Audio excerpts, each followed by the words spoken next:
علیہ السلام کے غلام تھے، حضور کا کلمہ پڑھتے تھے۔ جنات مسلمان ہوتے ہیں، بلا وجہ کسی کو تنگ نہیں کرتے۔ ہمارے ہاں جتنا شور ہے نا جنات کے آنے کا، اتنے آتے نہیں، اتنا کالا جادو ہوتا نہیں جتنا کہ ہم لوگوں نے سمجھ لیا ہے۔ قرآن مجید کی آخری 2 سورتیں پڑھیں، اللہ اپنی رحمت فرمانے والا ہے، اللہ کرم نوازی کرنے والا ہے۔ اس صورت میں اس امر کا بیان ہوا ہے کہ جنات جو تھے وہ عالم بالا میں خبروں کی سن گن کے لیے، خبریں تلاش کرنے کے لیے جایا کرتے تھے، مگر اب وہ وقت آ گیا ہے کہ عالم بالا میں ان کا داخلہ بند کر دیا گیا ہے۔ ایک وقت تھا کہ جنات خبریں سننے گننے کے لیے چلے جاتے تھے، اب ان کا داخلہ اب وہاں کی خبریں بتا سکتے، یعنی کو بابا جی اگر کہہ دینا کہ مجھے جن نے بتایا ہے کہ تیری اتنی روزی ہے، اتنی باندھ ہے، تب تو مر جائے گا، تو یہ بات اس لیے درست نہیں کہ اب جنوں کا وہاں جانا ویسے ہی بند ہو گیا۔ تو اب بابا جی تو آپ کو پتہ ہے نا، یہ بھی کہہ دیتے ہیں اللہ ماشاءاللہ کہ وہ چیزیں پیسے مانگتی ہیں، یعنی بڑی بڑی عجیب فلسفے کے ساتھ نا وہ چیزیں پیسے مانگتی ہیں۔ تو میں نے کہا مطلب چیزوں کا پیسے مانگنا تو سمجھ میں نہیں آتا، یا پھر کوئی ایسی بات بتا دی جاتی ہے کہ جس سے وہ پیسے دینے والا ماحول بن جاتا ہے۔ تو فرمایا اب ان کا وہاں جانا بند ہے، اور جو بھی جاتا ہے محافظ ان کا راستہ روک لیتے ہیں اور آگ کے گولے ان پر برسائے جاتے ہیں اگر آسمانوں پر جانے کی جن کوشش کریں۔ جنات نے مشورہ کیا کہ پورے روئے زمین کا جائزہ لے کے دیکھیں آخر یہ سارا منظر کیوں تبدیل ہو گیا، تو ضرور کوئی بڑی تبدیلی آئی ہے۔ حضرت ابن عباس رضی اللہ تعالیٰ عنہ نے بیان کیا کہ ان کی ایک جماعت مکے کی طرف گئی اور وہاں نبی پاک علیہ السلام عکاظ کے بازار میں اپنے اصحاب کو صبح کی نماز پڑھا رہے تھے۔ انہوں نے یہ قرآن سنا اور پھر جن جا کے دوسروں کو کہنے لگے کہ ایسا قرآن سن کے آئے ہیں کہ جیسا کبھی نہیں سنا۔ تو آؤ پھر محبوب کریم کی بارگاہ میں چلتے ہیں، خود بھی مسلمان ہوئے اور اپنی قوم کو بھی اسلام کی دعوت دی۔ اس کی آیت نمبر 26 میں اللہ تبارک و تعالیٰ نے فرمایا، یہ سورہ جن جو ہے نا اس کی آیت نمبر 26، اللہ کریم نے ارشاد فرمایا عالم الغیب فلا یظہر علی غیبہ احدا، فرمایا غیب کا جاننے والا اپنے غیب پر کسی کو مطلع نہیں کرتا، غیب کا جاننے والا آگاہ نہیں کرتا اپنے غیب پر کسی کو بھی۔ آگے فرمایا الا من ارتضی من رسول، لیکن اپنے رسولوں میں سے جس کو پسند کرتا ہے اس کام کے لیے چن لیتا ہے۔ کسی عام بندے کو غیب پر مطلع، یہ آیت نمبر 26 میں نے کتنی دفعہ یاد کرائی آپ کو؟ تو بھئی عقائد جو ہوتے ہیں وہ جب سے ہم قرآن مجید پڑھ رہے ہیں جگہ جگہ عقائد آئے ہیں اہل سنت کے، جگہ جگہ آئے ہیں، تو آپ سمجھے نا کہ یہ عقیدہ جو ہوتا ہے یہ شعر سے ثابت نہیں ہوتا، یہ قرآن حدیث سے ثابت ہوتا ہے۔ شعر تو ایک ذوق کا نام ہے۔ تو فرمایا عام آدمی کو اللہ غیب پر اطلاع نہیں دیتا، پر اپنے رسولوں میں سے جس کو چاہتا ہے اس کام کے لیے چن لیتا ہے۔ تو بتائیے نبی پاک سے بڑھ کے بھی اللہ کسی کو چاہتا ہے؟ حضور نے فرمایا خبردار ہو جاؤ، اس نے مجھے اپنا محبوب بنایا ہے، الا وانا حبیب اللہ، خبردار میں اللہ کا حبیب بن کے آیا ہوں۔ تو علم غیب اللہ نے اپنے رسول کو دیا، اور اس کی برکت سے نبی کریم علیہ السلام نے دین کا بہت سارا کام کیا۔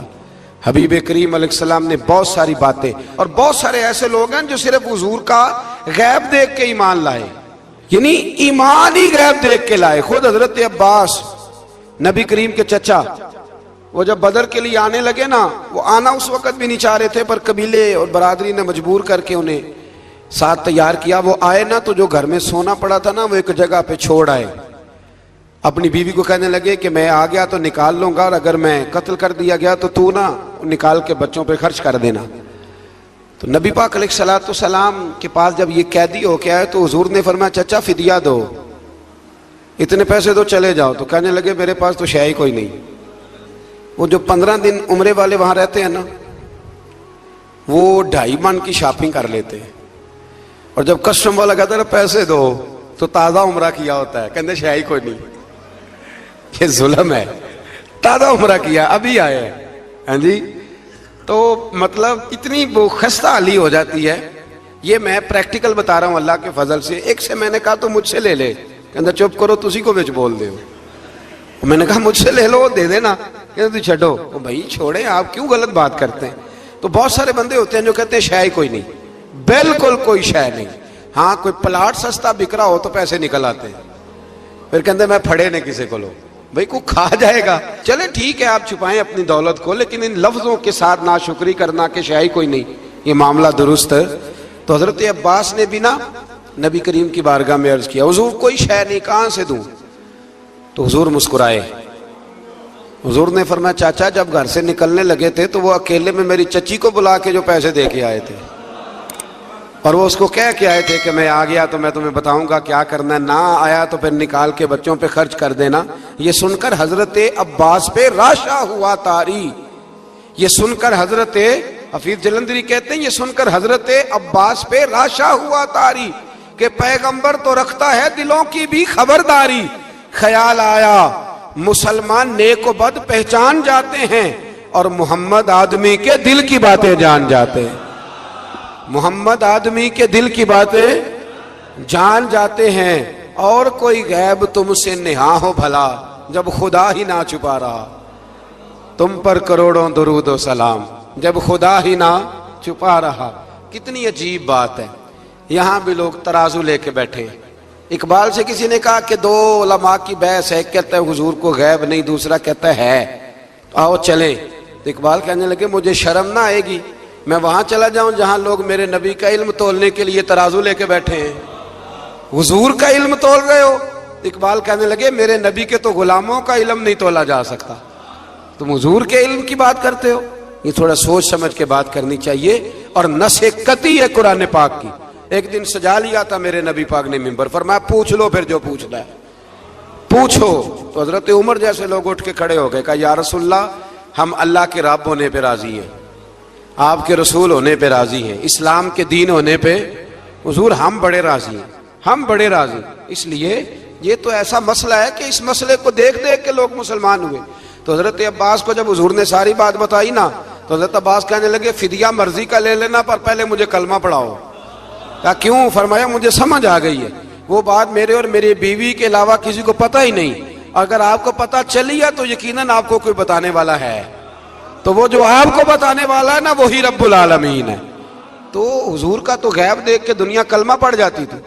اس پر بڑی تفصیل سے میں نے ایک دفعہ بات کی تھی، موقع ملا تو وہ ساری روایات ایک جگہ کسی وقت جمع کریں گے انشاءاللہ تعالی، اور آپ کو عرض کریں گے کہ وہ کیا خوبصورت ماجرا ہے۔ اور اب تو الحمدللہ ایک اور آسانی بھی ہو گئی ہے، میری باتیں کوئی اس قابل تو نہیں تھی لیکن چونکہ اللہ رسول کے فرامین تھے تو ایک دوست نے لکھنی شروع کر دی، انشاءاللہ جلدی چھپ بھی جائیں گی۔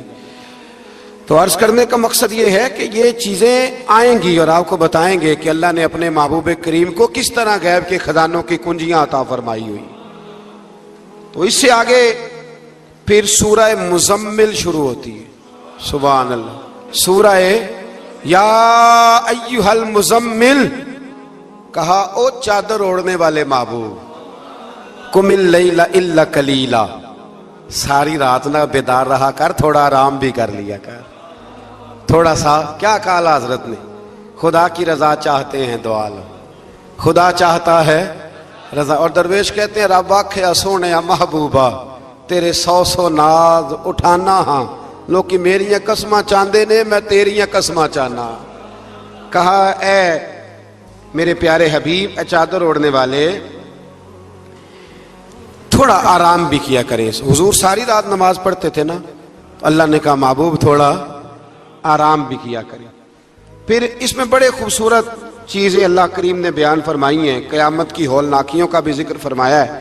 پھر آخر میں فرمایا کہ تم اپنی بھلائی کے لیے جو کچھ بھی آگے بھیجو گے اس کو اللہ تعالیٰ کے پاس اس سے بہتر اور زیادہ ثواب والا پاؤ گے۔ یعنی اس کا معنی یہ بھی ہو سکتا ہے کہ اپنی سوچ سے زیادہ تم ثواب پاؤ گے جو چیز آخرت کے لیے تم بھیجو گے۔ اور اللہ سے مغفرت طلب کرتے رہو، بے شک اللہ بہت مغفرت فرمانے والا اور بے حد رحم کرنے والا ہے۔ پھر اس سے آگے سورہ مدثر ہے، مزمل کے فوراً بعد سورہ مدثر۔ اس سورہ مبارکہ میں بڑا خوبصورت انداز ہے، یا ایھا المدثر، اے چادر اوڑھنے والے، قم فانذر، اٹھیے اور لوگوں کو ڈرائیے، اٹھیے آپ پیغام دیجئے، اٹھیے لوگوں کو ڈرائیے، اٹھ باندھ کمر کیوں ڈرتا ہے، پھر دیکھ خدا کیا کرتا ہے، آپ اٹھیے۔ اس صورت میں اللہ تعالیٰ نے آپ کو شان محبوبی کے ساتھ خطاب کرتے ہوئے فرمایا ہے چادر اوڑھنے والے اٹھی اور لوگوں کو اللہ کے عذاب سے ڈرائیے اور اپنے رب کی کبریائی کا اعلان فرمائیے، بتائیے کہ آپ کا رب کتنا بڑا ہے۔ آیت نمبر 42 میں فرمایا جہنمیوں سے پوچھا جائے گا تمہارے جہنم میں جانے کا سبب کیا بنا۔ یہ سورہ مدثر کی آیت نمبر 42 چلو 42 آخری نے آیت نمبر 42 جہنمیوں سے پوچھا جائے گا جہنم میں آئے ہو تو سبب کیا بنا، تو وہ پہلا سبب بتائیں گے کہ ہم نماز پڑھنے والوں میں سے نہ تھے۔ پہلا سبب دوزخ میں جانے کا نماز نہ پڑھنا ہے۔ رمضان کے بعد بھی پڑھیں گے انشاءاللہ، اور عید والے دن بھی پوری 5 پڑھنی ہے انشاءاللہ، پوری 5۔ یہ نئے کپڑے لوگوں کو بعد میں دکھانا، پہلے سویرے پہن کے نا رب کی بارگاہ میں جاؤ، سویرے پہن کے نا۔ علامہ عبدالستار خان نیازی، علامہ نیازی، میں جب ان کے مزار پہ جاتا نا میاں والی جانے کا جب موقع ملتا ہے تو میں نہ کھڑا ہوتا ہوں، آپ یقین کریں اس بندے کی قبر پہ کھڑے ہو کے بھی جذبہ ہی ملتا ہے۔ کیا بندہ تھا وہ، نا پگڑی باندھتے تھے بڑی، ہمارے بریلی شریف کے بزرگ بھی نا وہ پگڑی باندھتے شملے والی۔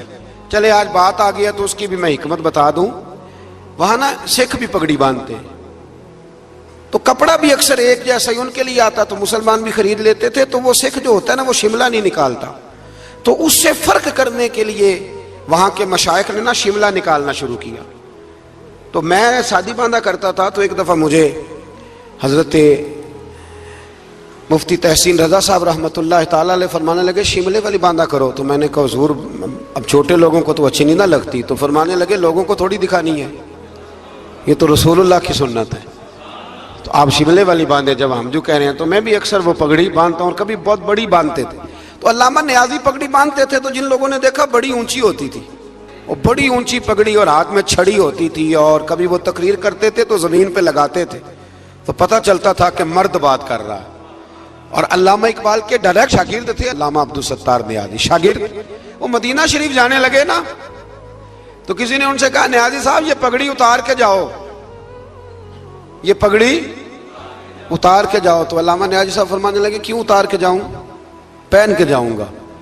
جب حضور کی بارگاہ میں نیازی کا سر جھکے گا تو شملہ بھی جھکے گا، اور دنیا کو پتہ چلے گا جس کا سر کبھی کہیں نہیں نہ جھکتا، اس روزے پہ آ کے اس کی گردن بھی جھک جایا کرتی۔ اس لیے ساتھ لے کے جانی ہے پگڑی تاکہ لوگوں کو پتہ چلے۔ تو آپ نئے کپڑے پہن کے نا کبھی سج سنور کے مسجد بھی جایا کریں، خوبصورت ہو کے۔ قرآن مجید نے کہا غالباً 9ویں پارے میں ہے کہ نماز کے وقت زینت اختیار کرو، اچھے بن کے۔ تو نئے کپڑے پہن کے نا عید والے دن 5 نمازیں پابندی سے پڑھنی ہے انشاءاللہ تعالی۔ یہ رش دیکھنا ہے انشاءاللہ تعالی، پتہ چلے گا کہ رمضان کے روزوں نے اثر کیا ہمارے اوپر۔ تو جہنمیوں سے پوچھا جائے گا دوزخ میں آنے کا سبب کیا بنا، تو کہیں گے ہم نماز پڑھنے والوں میں سے نہ تھے، اور دوسری بات یہ کہیں گے کہ ہم مسکین کو کھانا نہیں کھلاتے تھے۔ دوزخ میں جانے کا دوسرا سبب کہ توفیق کے باوجود لوگ مسکینوں کا خیال نہیں رکھتے، اور تیسری بات وہ یہ کہیں گے کہ ہم لغو کاموں میں مشغول رہتے تھے۔ لغو کام، بےہودہ کام اس کو کہتے ہیں جس کا فائدہ کوئی نہیں۔ یہ بڑے بڑے سیانے لوگ گیمیں کھیلتے، سیانے لوگ، عقل مند لوگ، تو یہ جہنم میں جانے کا تیسرا سبب قرآن نے بیان کیا۔ لغویات، پھٹے پہ بیٹھ گئے فضول بات شروع کر دی، بھئی اس سے بہتر تھا تو قرآن مجید کی تلاوت کرتا۔ ایسے ہی بلا وجہ لغویات ہیں یہ ساری۔ میں منع نہیں کرتا کھانا کھانے کے لیے کبھی ضرور جائیں، لیکن یہ ماحول ہی بنا لینا کہ آج تجھے پارٹی ہے تو کل مجھے پارٹی ہے تو پرسوں اس کو پارٹی ہے، تو یہ شغل میلہ ہر وقت کا، مسلمان کے پاس تو اتنا وقت ہی نہیں۔ ایک دوست مجھے کہنے لگے کہ میں آج کل بڑا بور ہو رہا ہوں، تو میں نے کہا تو اصل میں فارغ ہے، ورنہ ہمارے پاس تو ٹائم ہی کوئی نہیں بور ہونے کا۔ بندہ مطلب کو فرصت ملے تو بور ہو نا، پتہ نہیں کہاں سے لوگ ٹائم نکال لیتے، اب بور بھی ہو لیتے۔ تو آپ فارغ، لغویات سے بچے۔ لغو کام کرنا جہنم میں جانے کا تیسرا سبب ہے، یہ قرآن مجید نے اس سورہ مبارکہ کی آیت نمبر 42 میں ارشاد فرمایا۔ اور چوتھے نمبر پر کہیں گے ہم قیامت کے دن کو جھٹلاتے تھے کہ موت ہمارے سر پہ آ گئی۔ یہ 4 کام ہیں جو جہنم میں جانے کا سبب بنیں گے۔ نماز نہ پڑھنا، پہلا کام مسکین کو کھانا نہ کھلانا، اور تیسرا